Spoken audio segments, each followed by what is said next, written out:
नमस्कार, मैं हूँ सुजाता सैनी और आप देख रहे हैं इंडिया स्पीक्स डेली। और मैं आ चुकी हूँ प्रयागराज में महाकुंभ के विषय में आपको सभी जानकारी देने के लिए। हम प्रयागराज के अरहल घाट पर इस समय मौजूद हैं। आप जब नैनी स्टेशन पर प्रयागराज के नैनी स्टेशन पर उतरेंगे तो वहाँ से 30 से 40 रुपए आप रिक्शा में दे सकते हैं और वहाँ से 2.5-3 किलोमीटर दूर अरहल घाट है। तो आप जो मेरे पीछे देख रहे हैं, ये गंगा का किनारा है। यहाँ पे सभी लोग आते हैं और यहाँ से आम जनता के लिए घाटों को बनाया गया है। वहाँ पे आप देख सकते हैं कि एनडीआरएफ की टीम पूरे के पूरे गंगा के अंदर वहाँ पर मुस्तैद है ताकि कोई रेस्क्यू अगर करना है तो वो कर सके। ये जो सीढ़ियाँ नीचे तक जाती हैं, ये अरल घाट पे वहाँ तक लेके जाती हैं। पहले ये सीढ़ियाँ मौजूद थी लेकिन बाकी का जो स्ट्रक्चर है, ये सरकार ने अभी दोबारा से प्रयागराज महाकुंभ के लिए बनाया है। तो आप इस तरफ देखेंगे तो यहाँ पे आपको रिक्शा उतारेगा। यहाँ आपको रिक्शा डायरेक्ट यहीं पे उतारेगा और आप यहाँ उतरेंगे और यहाँ से डायरेक्ट ही नीचे संगम की तरफ जा सकते हैं। और यहाँ आप देखेंगे तो पूरे चप्पे-चप्पे पर पुलिस का पहरा है, एनडीआरएफ सी और मिलिट्री सभी यहाँ पर सारी की सारी एजेंसीज़ यहाँ पर सरकारी एजेंसीज़ काम कर रही हैं। तो हम नीचे की तरफ चलते हैं और देखते हैं कि अरहल घाट पर क्या-क्या सुविधाएँ मिल रही हैं। वहाँ पर दर्शन करने के लिए, गंगा आरती करने के लिए अन्य जो हमें जो पॉइंट है वो हम देखेंगे और आइए मेरे साथ चलिए चलते हैं नीचे अरल घाट की तरफ। ये जो आपको उधर सामने गेट दिखाई दे रहा है वो चंद्र गेट है। ये यहाँ विष्णु जी की प्रतिमा आपको दिखाई दे रही है। इसके उस पार वहाँ पर सरकार की तरफ से ये सारी बाउंड्रीज बनाई गई हैं जो ब्लू कलर में आपको दिखाई देती है ताकि लोग बह के उस तरफ ना चले जाएं, ताकि लोग इधर ही रहें और यहाँ तक आप लोगों को जाने की अनुमति होती है। अब हम नीचे चलते हैं और नीचे जा कर के देखते हैं और वहाँ पर हम आम जनता को इससे पूछेंगे सवाल कि उनको सरकार की सुविधाएं कैसी लगी हैं, क्या कोई कमी रह गई है, यहाँ पर किस प्रकार से आ सकते हैं। तो आइए नीचे चलते हैं।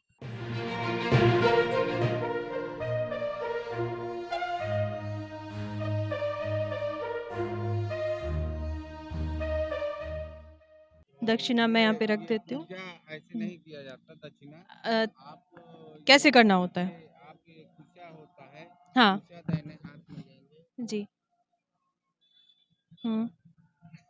ये चावल अच्छत बोलते हैं इसको, ये ये हाथ अच्छत में हाथ में लेंगे। लेते हैं। हम्म। लेने के बाद इसको पूरब की तरफ आपको पूरब मुंह किस तरफ? करना इस है। तरफ है। पूरब की तरफ ये। ओके, तो इस तरफ मुंह करना है। जी। और हाँ जी। अब आप माँ गंगा जमुना सरस्वती माँ का ध्यान देंगे मंत्र। हम्म। ओम माँ हरि ओम, माँ हरि ओम, माँ हरि ओम। माझे नाम माझे माझे माझे नाम नाम माझे कृष्ण बच्चे माझे कट्टे प्रथम चंडे माझे भारत कंडे आर बंदे जम्मू पे माघ माझे तिथि तृतीयायाम माझे तुम बृहस्पतिवार माझे अमुक नामुक गोत्र की माना अपना नाम गोत्र नाम ले लीजिए। सुजाता सैनी और गोत्र है भब्बेवाल। श्री कुमार बम्बाई यथाशक्ति रक्तदान परिवार कल्याण हेतु पश्चात गंगा स्नान दानम के स्नान आप करें। जी। कृष्णार्पण ये ब्राह्मण को मैंने दिया कृष्णार्पण। ओके। कृष्णार्पण कृष्णार्पम, ये ब्राह्मण जी को मैंने दान ध्यान दिया है। ये यहाँ का दान होता है। ओके। दान होने के बाद हम्म। ये चंदन ये माँ का ओम चंदनम मातुलम तपा विनाशनम आपदाहारम नित्यम लक्ष्मी सुख संपदा तनो हरि। इस समय हमारे साथ पंडित जी मौजूद हैं जो आपको पूजा की विधि, आप यहाँ पर आएंगे तो घाट पे गंगा आरती वगैरह जो पूजा होती है उसकी विधि बताते हैं और किस प्रकार से आपको करना है उसके बारे में सब जानकारी देते हैं। तो आइए पंडित जी से बात करते हैं। प्रणाम पंडित जी। यहाँ पे यात्री गण आते हैं, गंगा यमुना सरस्वती त्रिवेणी की संगम है, स्नान करते हैं, उसके बाद पंडित जी के पास आते हैं। यहाँ पे क्या होता है कि चंदन लगाते हैं, माँ का प्रसाद है चंदन। और उसके बाद यहाँ पे संकल्प किया जाता है, संकल्प करवाते हैं और उसके बाद जाते हैं ऊपर दर्शन वगैरह करते हैं। यही है। जी पंडित जी, आपका शुभ नाम बता दीजिए। मेरा नाम सुनील कुमार पांडे है। जी, आपने बताया कि संकल्प लेते हैं, तो क्या कोई विशेष महत्व है यहाँ पे महाकुंभ में संकल्प लेने का? किस प्रकार का संकल्प लेते हैं? मतलब ये संकल्प होता है कि जैसे स्नान करते हैं, स्नान करने के बाद ये माँ गंगा का संकल्प होता है कि हम यहाँ पे आए अपने परिवार के लिए दुख दूर करने के लिए ब्राह्मण के द्वारा यहाँ पे अनुष्ठान कराते हैं, यथाशक्ति जो भी दान देते हैं उसको पूछा नहीं जाता, ना कोई ज़बरदस्ती होती है। उनकी इच्छा अनुसार होता है, कुछ भी 11, 21, 51 जो भी वो देते हैं, उसके बाद संकल्प किया जाता है, उनके मनोकामना पूर्ण करने के लिए मंत्र पढ़ा जाता है। करने के बाद वो लोग चंदन लगाते हैं, चंदन लगा के फिर उसके बाद ऊपर आश्रम जाते हैं, वहाँ पे दर्शन वगैरह करते हैं, घूमते हैं, मेला का लुत्फ़ लेते हैं, उसके बाद वो अपने घर जाते हैं। तो पंडित जी हमें पूरा यहाँ स्नान करके डुबकी लगा के पूजा की पूरी विधि बता रहे हैं कि कैसे आप यहाँ पे आएँगे और वहाँ तो पहले पहले वहाँ पे जाएँगे। पहले आते हैं, उसके बाद वो अपना फ्रेश वगैरह होते हैं, फ्रेश होने के बाद फिर स्नान है। माँ का दर्शन करते हैं, दर्शन करने के बाद वो स्नान करते हैं। स्नान करने के बाद वो हमारे लोग के पास आते हैं। जब हमारे पास आते हैं तो हम लोग उनका जो है माँ का प्रसाद चंदन होता है। चंदन एक हमारे हिंदू धर्म का प्रतीक है। अब मस्तक में चंदन लगा रहता है तो हम ये भी जानते हैं कि हाँ, हिंदू हैं। हाँ, और उसके बाद अब ये भी होता है कि हम संगम गए थे। भाई प्रणाम पूछते तुम क्या कहाँ गए थे? तो वो चंदन देखते मस्तक पे और उससे बताते कि हम पंडित जी के पास गए थे और ये चंदन लगाए हैं, वहाँ का प्रसाद। वो प्रसाद लगाते हैं और लगाने के बाद वो पूजा विधान विधि-विधान से पूजा करते हैं, दान दक्षिणा देते हैं अपने परिवार के मनोकामना के लिए दुःख दूर करने के लिए माँ सरस्वती और गंगा जमुना सरस्वती का मिलाप है और ये महाकुंभ का पर्व है। ये जो 12 वर्षों बाद आता है और उसके बाद हमारे लेटे वाले हनुमान जी उस पार ही संगम और अक्षय वट है, जो हमारे सतयुग, द्वापर, सतयुग, कलयुग के प्रतीक है। तीनों युग में आज भी हमारे यहाँ पे बाँध पे लेटे वाले हनुमान जी के बगल किला में यहाँ पे आते हैं। उसके बाद वो लोग जाते हैं, वहाँ पे बताते हैं हम लोग कि आप लोग आए हैं और गंगा और जमुना सरस्वती माँ का दर्शन करने के बाद अगर आप उनका दर्शन नहीं करते तो आपका दर्शन अधूरा रह जाता है। बगल में अक्षय वट है, अक्षय वट का दर्शन करते हैं और हमारे साधुओं का अखाड़ा है, उनका प्रवचन सुनते हैं। उसके बाद हम बताते हैं कि आप अगर संगम आए हैं, तो एक रात यहाँ पे रहिए। सबसे बड़ा महत्व होता है संगम का कि एक रात यहाँ बिताना। तो लोग आते तो हैं मतलब घाट पर एक रात बिताना। घाट पे। घाट के मतलब ये कि जहाँ पे संत सन्यासी का प्रवचन चलता है, एक रात आप रुक के वहाँ पे उनका प्रवचन सुनिए। उनसे ये होता है सन्यासी जो होते हैं, वो हमको ज्ञान के ही बात बताते हैं। हमारे जीवन को कैसे जीना है, उसके बारे में बताते हैं और हमारे भगवान की कथा बताते हैं। हमारे भगवान को वो बताते हैं, वो कैसे थे। राजा रामचंद्र जी अपना पूरा छोड़ के अपने पिताजी का वचन निभाने के लिए वो 14 वर्ष के लिए वनवास गए। तो ऐसे भी वो इंसान को भी बताते हैं कि आप लोग कैसे जीवन जीना है। तो एक रात वो रुकते हैं, वहाँ पे निःशुल्क सेवा चलता है, लंगर चलता है, वो लोग खाते हैं। उसके बाद शिविर शिविर भी लगा है, वहाँ रहते हैं और रहने के बाद एक रात वो प्रवचन सुनते हैं, फिर सुबह अपना स्नान करते हैं, वो फिर उसके बाद अपने-अपने घर को जाते हैं। तो ये महाकुंभ में आने की पूरी विधि है। ये पूरा करने के बाद ही आपका महाकुंभ का जो आपका दर्शन है, वो लाभ उसी से मिलेगा। जी, तो ये जो अरहल घाट है, इसका कोई ऐतिहासिक और धार्मिक महत्व के विषय में बताएँगे? ये अरैल घाट है जिसमें कि संगम उस पार पहला पार्ट है, उसके बाद इस पार्ट 2 पार्ट होते हैं गंगा जी का। एक पार्ट वो हो गया फर्स्ट, ये सेकंड हो गया। इस पे सच्चा बाबा आश्रम हमारे हैं, फलारी बाबा आश्रम है। यहाँ पे ये भी सत मुनि थे। उनका उनका उनका आश्रम बना हुआ, वहाँ भी लंगर चलता है और लोग जाते हैं, वहाँ पे रुकने का भी शिविर है।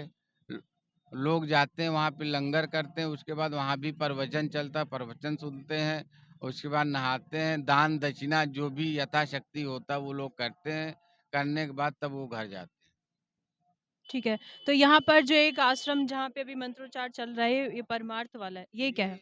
ये हमारे आ रहे हैं बागेश्वर धाम। उनका कथा अभी टीवी में न्यूज़ में दिखा रहे थे कि वो हम आएँगे, ज़रूर आएँगे और उन्हीं के लिए ये बन रहा है। वो अब किस तारीख़ का आएँगे ये हमको नहीं मालूम है, लेकिन ये आने वाले हैं, उन्हीं का 2-3 दिन जो भी होगा वो कथा प्रवचन चलेगा, तो इसीलिए वो बन रहा है। धन्यवाद पंडित जी, आपने एक तो मेरी पूजा करा दी है और मैं यहाँ कल ही आई हूँ कल ही आए थे और आज मेरी पूजा विधि भी हो गई। हाँ, ये India speaks daily YouTube channel है। हमारे जो प्रधान संपादक है उनका भी कार्य यही है कि वो आम जनता को जो-जो सुविधाएँ यहाँ पे मिल रही हैं, आम जनता को पूजा कैसे करनी है, आना कैसे है, उसी के विषय में हम जानकारी देंगे। हाँ। आम जनता के लिए ये है कि सरकार हमारी योगी और मोदी की चल रही है, जो सनातनी सरकार है, सनातन के लिए वो काम कर रही है, जिसके बारे में कि ट्रेन महाकुंभ एक्सप्रेस लगा दिए गए हैं। ये खाली नहाने के लिए महाकुंभ एक्सप्रेस के नाम से एक्स्ट्रा ट्रेन 500 3000 चल रही हैं। पूरे भारत के अंदर 3000 ट्रेनें चल रही हैं, जिसके द्वारा लोग वो ट्रेन से आते हैं। उसके बाद पर्व पे हमारे योगी सरकार जी की तरफ से, मुख्यमंत्री श्री योगी जी महाराज की तरफ से सरकारी बस फ्री सेवा है। अभी एमपी से आए थे एक जिनमान, वो बोल रहे थे कि योगी जी सरकार बहुत बढ़िया काम किया। हम कहा क्यों, क्या किए हैं? तो वो बताने लगे कि वहाँ से बस लगी, हम बाहर जब आए तो हमको फ्री ले आई और उसके बाद फिर नहा के जाएंगे, फ्री हमको स्टेशन ले जाएंगे। तो ऐसे अभी तक कोई सरकार नहीं आई थी जो ये सुविधा दी होगी। तो पहले जो कुंभ या महाकुंभ तो पहले ये वाला तो अभी हो रहा है, आज़ादी के बाद। मतलब ये 144 साल बाद जो होता है वो वाला अभी हो रहा है। ये 144 साल का एक पर्व होता है। वो पर्व 144 साल है, लेकिन ये कुंभ जो लगता है वो 12 वर्ष बाद होता है। तो हाँ, ये 144, ये एक जैसे तिथि मानी जाती है। तिथि होता है तो उसको जोड़ते हैं लोग, ब्राह्मण लोग जोड़ते हैं, तो उसका पर्व 144, ये मतलब ऐसा पर्व पड़ा है कि 144 साल बाद ये पर्व आया है। और जो कुंभ पड़ता है वो 12 वर्ष बाद पड़ता है। अधकुंभी जो होता है वो 6 वर्ष बाद होता है। तो ये कुंभ 12 वर्ष बाद है, लेकिन पर्व जो है हमारा ये कुंभ का 144 वर्ष बाद आया है। इसलिए हर मानव से कहेंगे आए संगम, संगम तट पे आने के बाद माँ का दर्शन करें। दर्शन करने के बाद यहाँ पे स्नान कीजिए। स्नान करने के बाद हमारे ऋषि मुनि जितने अखाड़े के आए हैं उनका दर्शन कीजिए और दर्शन करने के बाद उनको एक रात रुकिए। रुकने के बाद उनका जो चलता है उनका जो रात में प्रवचन चलता है, आके उनको प्रवचन को ग्रहण कीजिए। यही हमारे सबसे कहने के प्रार्थना है। जी, धन्यवाद पंडित जी। और इंडिया स्पीक्स डेली आप भी देखिएगा यूट्यूब चैनल पर, वहाँ पे रिपोर्टिंग हम पूरी लगातार कर रहे हैं। तो ये थे हमारे साथ पंडित जी जिन्होंने पूजा भी की है और हमें पूरा विधि बताई है कि किस तरह से आप घाट पर आ सकते हैं। ये अभी हम अरहल घाट पर हैं। तो अरहल घाट पर आप आएँगे तो यहाँ पर पूजा विधि के विषय में हमने आपको जानकारी दी। आप स्टेशन से कैसे यहाँ पे आएँगे, कितना आपका रुपया लगेगा, तो अभी घाट की तरफ चलते हैं। जी। आपका शुभ नाम? प्रयाग से। जी। आपका शुभ नाम? तो अभी आप यहाँ रोज़ आते हैं ये हाँ, बच्चों को यहाँ खिलाने के लिए? हाँ, तो यहीं पे शिविर भी है। तो आपने बताया कि आपके गुरुजी का शिविर है, कहाँ पे है और वहाँ पे क्या इंतज़ाम क्या चल रहा है? बहुत सारी सुविधाएं हैं, शिविर लगा हुआ है, धर्मशाला है, जल है, आपके गुरुजी का नाम है? श्री दीनानाथ जी महाराज, श्री 1008 दीनानाथ जी महाराज हैं। जी। तो अभी यहाँ पर घाट पर, यहाँ इस पर अभी गंगा आरती को किस समय है? शाम को घाट पे 6 बजे तो आप जैसे जो लोग प्रयागराज में बाहर से आ रहे हैं, उनको यहाँ पे सरकार ने जो इंतज़ाम किए हैं, लोकल के आप ज़्यादा अच्छे से जानते हैं, आप उससे कितना खुश हैं? क्या क्या कमी रह गई है? मेला तो अभी काफ़ी अच्छा है, साफ सफाई अच्छी है और व्यवस्थाएँ भी ठीक है। अभी कुछ काम जैसे शेष हो रही हैं, जैसे इस तक ये भी ठीक हो जाएगा। इसको स्नान तो ये जो अभी ये जो सील किया गया है पूरा, ये सब अभी बना है या ये पहले से था?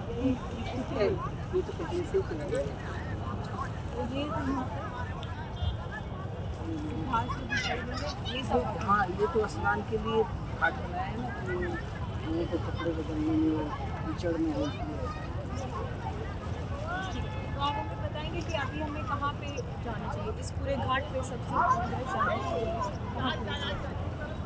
घाट में जो स्नान करते हैं वो तो बहुत व्यापक बना है। हाँ हाँ, इसको आप और आगे तक देखेंगे तो अच्छा जगह है। उस बार भी यहाँ पे लेकर के घूमने के और यही नहीं, जगह जगह स्नान की विशेष सुविधा अच्छी टॉयलेट वगैरह भी घाटों से किनारे भी अच्छा है। तो यहाँ ये शिविर कितने हैं?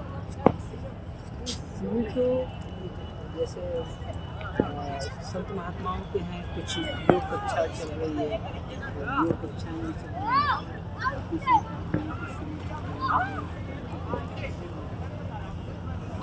तो भंडारे कहाँ पे चल रहे हैं, यहाँ पे या फिर इसके? ये भंडारे तो देखिए हर शिविर के सामने जो है लोग खिचड़ी बना करके लोगों को मतलब सुबह से लेकर के और शाम तक कुछ न कुछ सबके शिविर के सामने कोई थोड़ा कर रहा है, कोई ज़्यादा कर रहा है, लेकिन चाय का, नाश्ते का, भोजन का सारा प्रबंध मतलब सारे संत महात्मा के शिविर के सामने, इसलिए जो है किसी को दिक्कत नहीं हो रही है। हाँ, आने जाने का तो यातायात काफ़ी दूर से बंद कर दिया है, इसका प्रभाव जरूर है। हाँ, क्योंकि हाँ, लोगों को पैदल पहले ज़्यादा चलना पड़ा, 1.5 करोड़ लोग आए थे तो पैदल ज़्यादा चलना पड़ा, पैदल पैदल ज़्यादा चलना पड़ा। और 3-4 दिन पहले से ही बंद कर दे रहे हैं रास्ते, तो इसलिए तो थोड़ा श्रद्धालु दूर से पैदल ज़्यादा। हमने सुना है कि यहाँ पे फ्री बस सर्विस चली हुई है, क्या वो अभी भी चल रही है या वो किसी कोई स्पेशल डे के लिए रखी गई है? फ्री बस सर्विस अभी खिचड़ी के स्थान पे उस हिसाब से तो नहीं है, जैसे पिछली बार इन्होंने किया, इस बार तो उस तरीके का फ्री बस सर्विस जैसे महराना है यहाँ तक आता था मेला के परेड ग्राउंड पर, इस तरीके की इस बार जो है सभी स्नान करने आया है। देखिए वो सब कैसे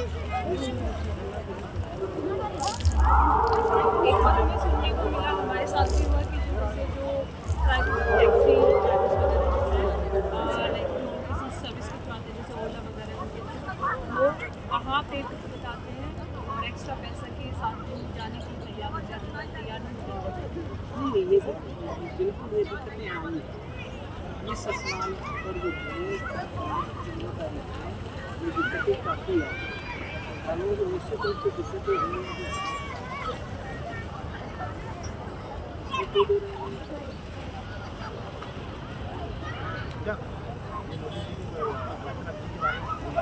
जी बताइए, आदित्यनाथ के बारे में क्या बताइए?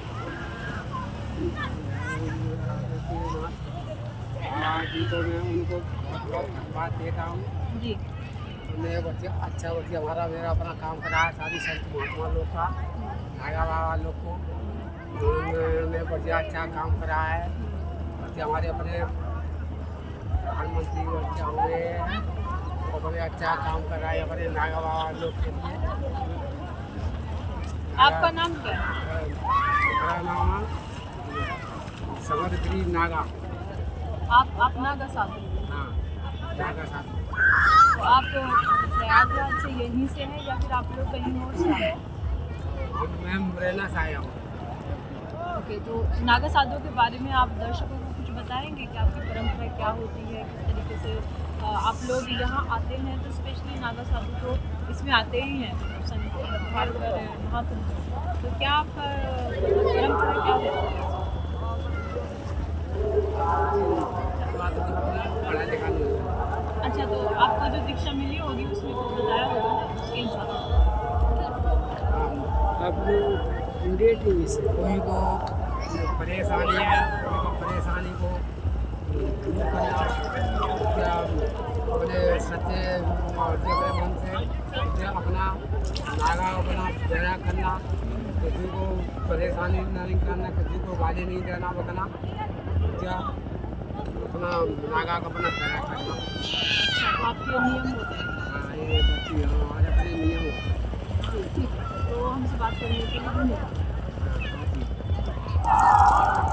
चलो अभी तो आपने देखा यहाँ पे हमने जो लोकल प्रयागराज के रहने वाले लोग हैं, उनसे भी हमने बात की है और हमने नागा साहब से भी बात की है। यहाँ पे जो एक परेशानी आ रही है हम लोगों को, वो वहाँ से जब आते हैं तो ट्रांसपोर्ट की एक बड़ी दिक्कत आती है, क्योंकि वहाँ से आएंगे तो बहुत पहले ही आपको रोक दिया जाएगा, वहाँ से पैदल आना पड़ सकता है, या फिर आपको थोड़ा सा रेंट में थोड़ा यानी कि जो किराया आप उसमें देते हैं उसमें थोड़ी दिक्कत है। तो उसके बाद जैसे ही प्रयागराज में अंदर एंट्री करते हैं तो आपको खाने के लिए तो यहाँ पे कोई समस्या नहीं है, आराम से बहुत भंडार यहाँ पे हम भंडारों के भी देखना चाहेंगे कि वहाँ पे भोजन किस तरीके का मिलता है।